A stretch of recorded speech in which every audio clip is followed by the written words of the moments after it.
Hello et bienvenue dans une nouvelle vidéo. Aujourd'hui, on se retrouve pour un Get Ready With Me. Comme à chaque fois dans ce genre de vidéo, je vous détaille pas les produits que j'utilise ni ce que je fais, mais tout se retrouve en barre d'infos. Aujourd'hui, je vais me maquiller avec vous en parlant un petit peu de mon expérience chez Sephora. Alors c'est une vidéo, enfin un thème qu'on m'avait demandé d'aborder il y a un petit moment déjà. Mais bon, fallait que je trouve le temps de le faire, même si là, je vous avoue que j'ai une demi-heure, 35 minutes avant d'aller travailler, donc je vais essayer de faire bref, rapide et concis. Donc pour ceux qui ne le savent pas, j'ai travaillé chez Sephora en 2020, de janvier à septembre 2020 et aussi un tout petit peu en 2023.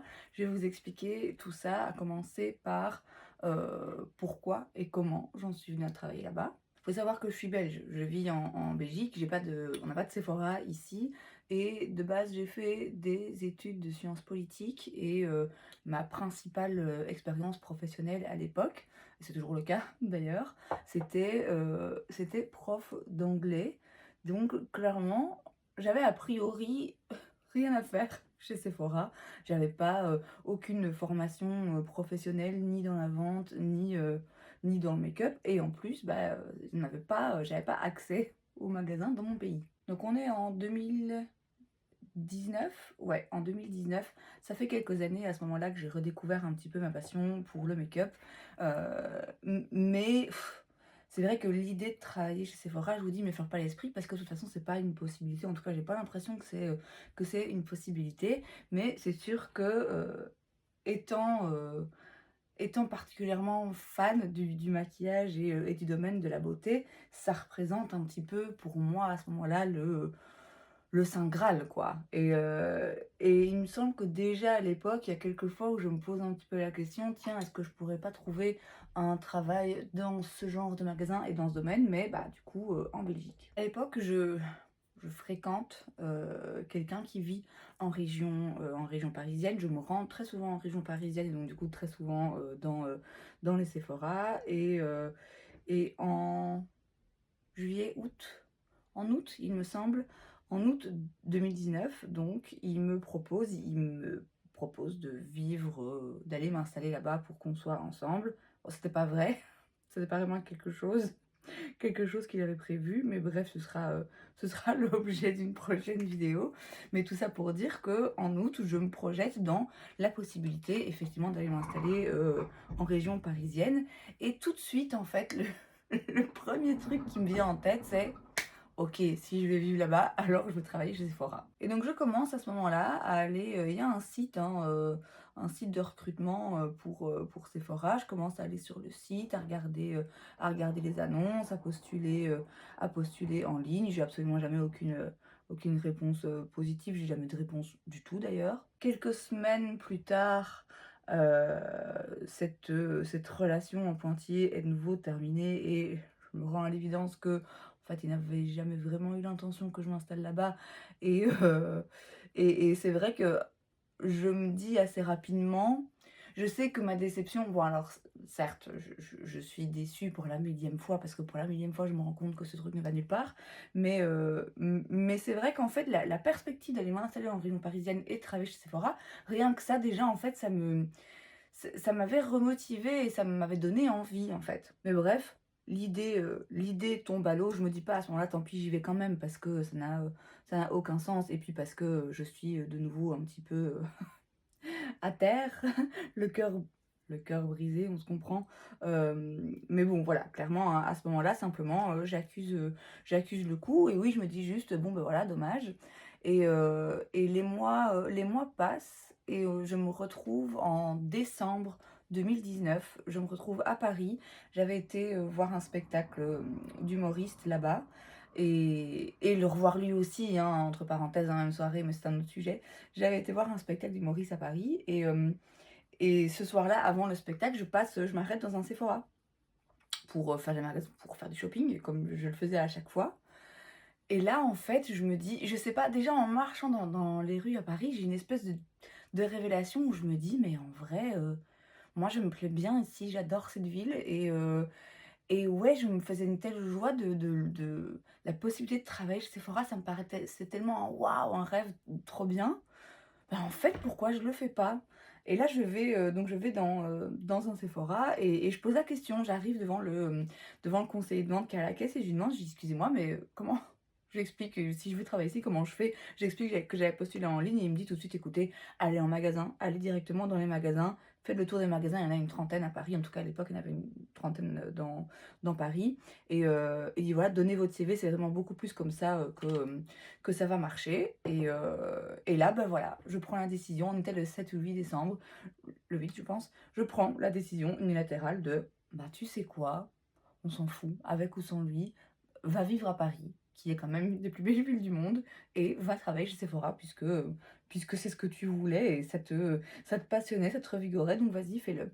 Et me voilà donc dans le courant du mois de décembre 2019, je suis en train de me rendre compte que là, le temps passe et j'ai toujours pas commencé à travailler là, mais on va y arriver. Et donc me voilà, dans le courant du mois de décembre 2019, à faire le tour des Sephora, de Paris. Je crois que j'ai été passer 2 journées là-bas, 2 3 journées, ouais.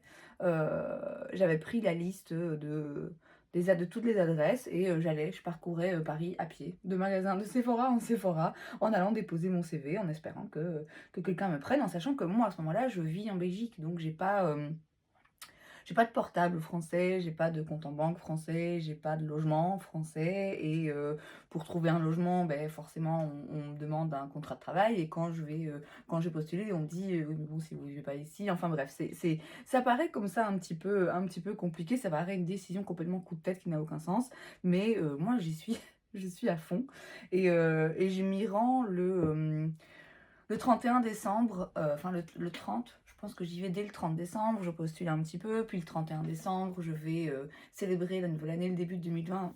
On sait aujourd'hui ce qu'il y a cette année, mais moi à ce moment-là, c'était une belle année qui s'annonçait. Je vais célébrer le début de l'année 2020 devant la Tour Eiffel. Et puis le 2 janvier, je reprends mon petit tour des magasins et j'arrive dans un Sephora dans le 16e arrondissement, tout près du Trocadéro. C'était Sephora Saint-Didier. C'était dans une petite galerie, il n'existe plus maintenant. C'était dans une petite galerie, la galerie des Bellefeuilles, dans une toute petite rue comme ça dans le 16e. Et j'arrive dans ce magasin toute motivée et je donne ma lettre de motivation et mon CV au directeur directement. Je ne le sais pas à ce moment-là, mais c'est le directeur en fait qui est là dans le magasin et il me pose la question, je lui explique, hein, que je viens de Belgique. Il me dit: «Mais du coup, si je vous engage, vous faites comment?» Moi, je lui dis: «Beh, je prends un Airbnb d'1 mois, pour être sûre, d'avoir le temps de me retourner et puis voilà, j'arrive. Je fais ma valise et j'arrive, quoi. Je suis disponible tout de suite». Et en fait, il y a quelque chose, il me l'a dit après, et voilà, il a vu que j'étais déterminée et ma détermination et ma motivation et le fait que je donne montre tellement d'envie, l'a convaincu et donc il me propose un entretien d'embauche. Enfin, il me propose, est-ce qu'il me donne d'abord le numéro de téléphone du magasin? Il me demande de rappeler, je sais plus, mais il me semble quand même que dès ce moment-là, il me dit: «OK, on va faire un entretien d'embauche, on fixera une date un petit peu plus tard». Et le 9, ouais, le 9 janvier, je retourne, à Paris pour l'entretien d'embauche et je suis engagée, le moment même et puis je commence à travailler le 17 ou le 18 janvier. Je fais une petite pause à ce moment en stratégique pour, vous montrer comment j'utilise le Forever Glow Maximizer de chez Dior. Là, j'ai pris la teinte Peachy. Je vous ai fait un post dans l'onglet communauté il y a pas longtemps sur ma chaîne, dans lequel je vous demande de me donner en fait les produits que vous voulez que j'utilise sur moi dans des vidéos justement Get Ready With Me. Et j'ai une abonnée qui m'a demandé d'utiliser ça parce que elle l'a acheté et elle l'aime pas trop, donc elle voulait voir comment je l'utilise. Donc moi là j'ai la teinte Peachy. Alors la façon dont j'utilise va dépendre de la teinte que j'utilise et de avec quels autres produits. Si j'utilise la teinte nude qui est un petit peu plus claire, je vais la mettre peut-être un tout petit peu plus haut et la mettre en plus petite quantité. Mais là la Peachy, comme elle est un peu plus foncée, donc je la mets par-dessus mon blush et je la mets, j'en mets, hein, je suis généreuse parce que de toute façon ça sent très bien, je trouve. Et ensuite je prends mon pinceau, bien souvent je prends le même pinceau que j'ai utilisé pour mettre le blush, comme ça tout se fond bien. Et hop, je viens tout fondre. Et en fait ça rajoute un glow. C'est pas, c'est pas un produit qui va être un highlighter hyper intense. mais ça rajoute juste un glow naturel. En fait, moi, j'aime bien l'utiliser comme ça, par-dessus, par-dessus en le mélangeant au blush, en fait. Et je sais pas si vous voyez les résultats. Voilà, moi c'est comme ça que je l'utilise. J'espère que si tu passes par là, ça t'aura aidé. Bref, revenons-en à Sephora parce qu'il me reste moins de 20 minutes, hein.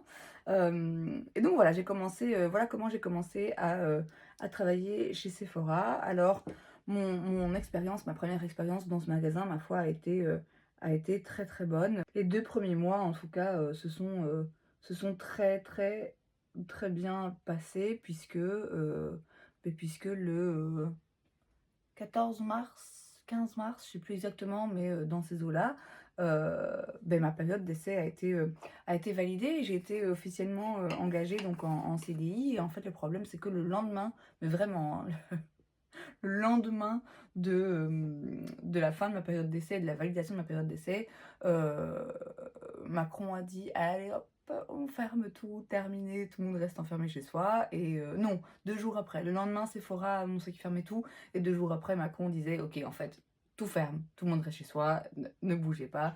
Donc ça n'a pas aidé, à ce que l'expérience soit, positive pour moi de manière générale. Mais les 2 premiers mois, chez Sephora, voilà, ça s'est très bien passé. Après, pendant 2 mois, je suis restée enfermée chez moi, qui était un petit studio, en région parisienne. Et puis en mai, on a pu réouvrir. Moi, j'étais très, très contente de pouvoir reprendre le travail, déjà parce que moi, j'étais vraiment toute seule, donc clairement, je commençais un petit peu à tourner en rond.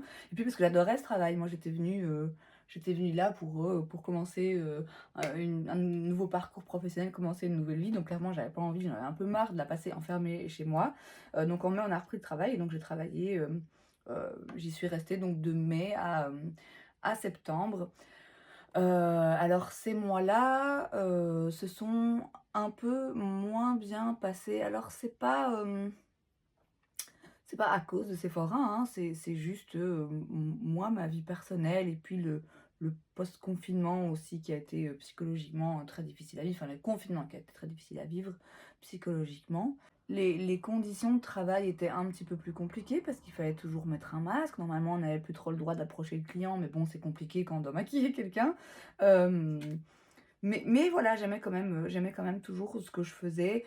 Globalement, mon expérience dans ce magasin-là, en tout cas, a été bonne et je peux rien, j'ai pas de gossip, j'ai pas de trucs négatifs à dire sur Sephora ou la façon dont la boîte traite ses employés. Moi, à cette époque-là, voilà, j'étais tout à fait, satisfaite. Alors on le sait, hein, les salaires sont pas mirobolants. Je veux dire clairement, à l'époque, c'était, un SMIC, à peine plus qu'un SMIC. Donc clairement, je roulais pas sur l'or, mais ça m'importait peu et je veux dire qu'encore aujourd'hui, le salaire, ça représente pas, la chose la plus importante pour moi quand je choisis, mon travail, hein.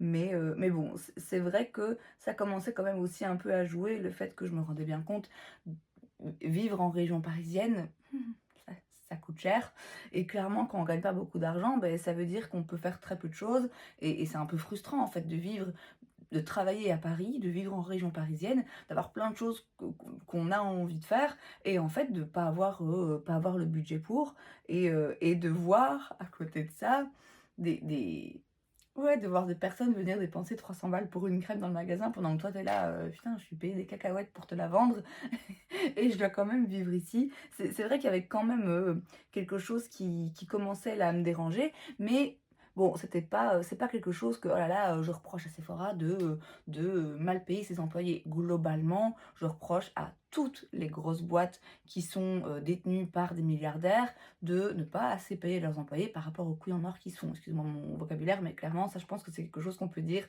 de n'importe quel grande multinationale, de n'importe quel grand groupe, en fait. Donc pour info, même si bon, je crois que ça se sait déjà, en plus donc je vous dis, niveau salaire, c'était clairement pas des fortunes, mais en plus de ça, on avait droit à choisir 2 parfums ou un parfum et un soin tous les mois.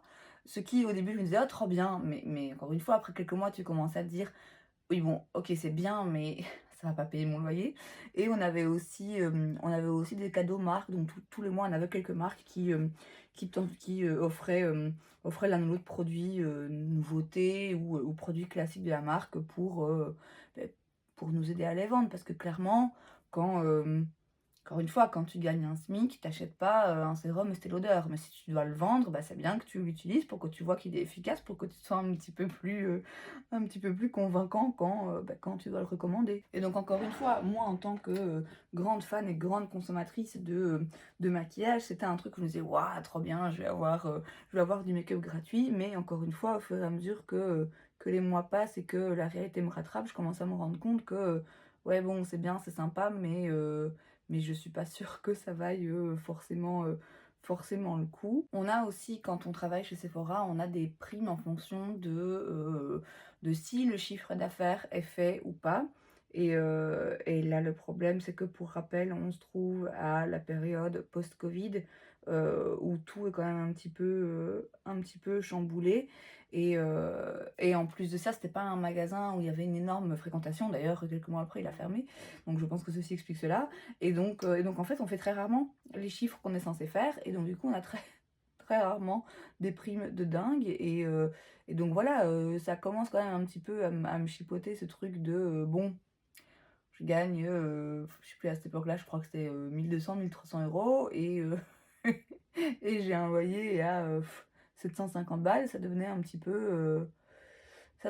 peu inquiétant, d'autant plus que, bah, voilà, en Belgique, quand j'étais prof de langue, je gagnais plus d'argent que ça. Et je faisais moins d'heures aussi, parce que du coup, je faisais 35 heures. Et en termes d'horaire de travail, moi, c'était un magasin qui était pas ouvert le dimanche, mais du coup, il y avait des jours où je faisais le matin jusque l'après-midi, donc je faisais l'ouverture jusqu'après-midi. Il y avait d'autres jours où j'arrivais en fin de matinée, du coup je faisais la fermeture. Et puis il y avait parfois où je fermais le magasin, donc je terminais à 19h, 19h30, et le lendemain je faisais l'ouverture. Et le lendemain, si je devais faire m'occuper de la livraison, je devais arriver hyper tôt. Et j'avais plus d'une heure de trajet. Enfin bref, j'avais globalement une qualité de vie qui était, quasiment inexistante. Et donc tout ça couplé au fait que, beh, j'étais loin de chez moi. Et puis il y a eu le covid, et puis il y a eu plein de trucs aussi, moi personnellement, qui se sont passés.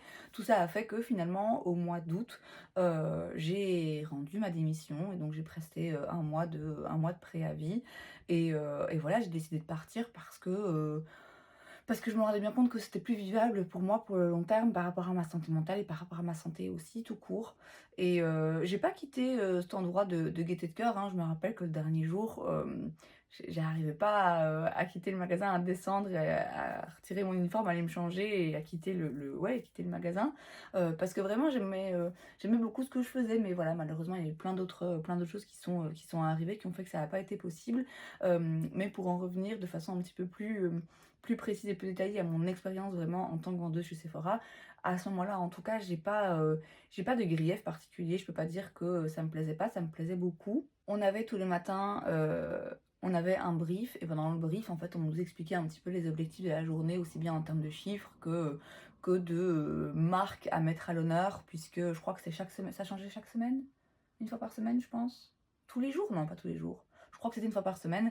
On avait une marque qui était en focus, et donc il fallait essayer de vendre un petit peu plus de cette marque. On avait aussi parfois un petit peu des petits challenges où fallait, je sais pas, il y avait des nouveautés, il fallait vendre X de ces nouveaux produits. Enfin voilà, il y avait quand même, on nous donnait des indications, hein. C'était pas tu vas et tu vends ce que tu veux.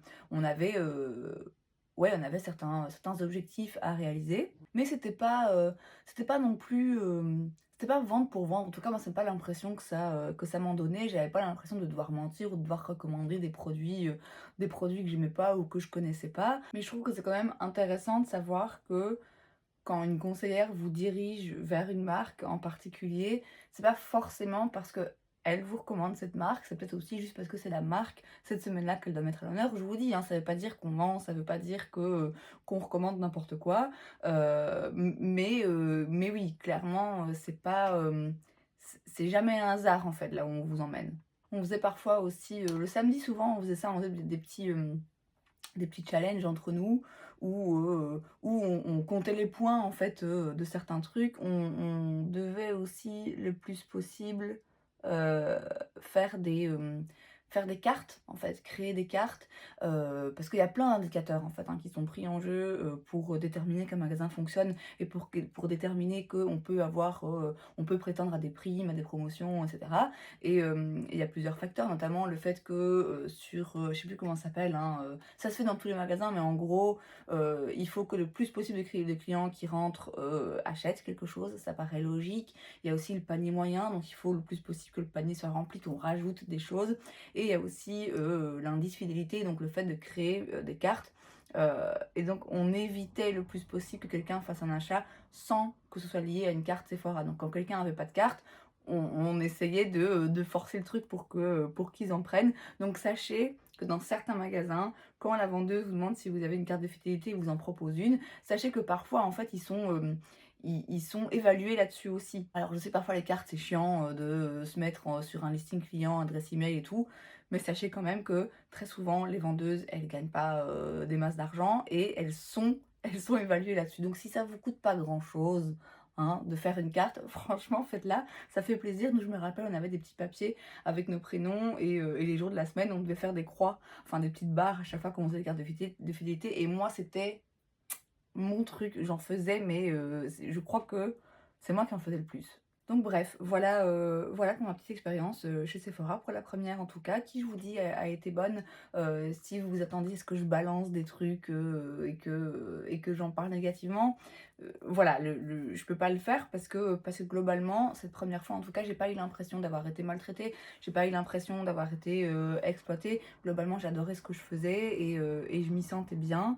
Mais le temps est maintenant écoulé, je dois aller travailler, plus chez Sephora du coup.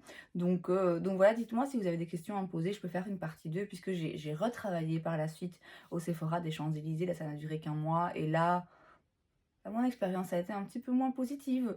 Donc si vous voulez que je vous en parle, laissez-moi un commentaire et puis si vous avez des questions plus précises à me poser par rapport à mon expérience, par rapport à ce que je faisais, ben voilà, pareil, n'hésitez pas à me poser des questions et je vous retrouverai éventuellement pour une partie 2 si ça vous intéresse. C'est donc tout pour cette vidéo, j'espère que ça vous a plu. Si c'est le cas, n'hésitez pas à laisser un like. Vous pouvez aussi vous abonner à ma chaîne parce que c'est gratuit, donc pourquoi pas. Et moi, je vous vois la prochaine fois. Bye.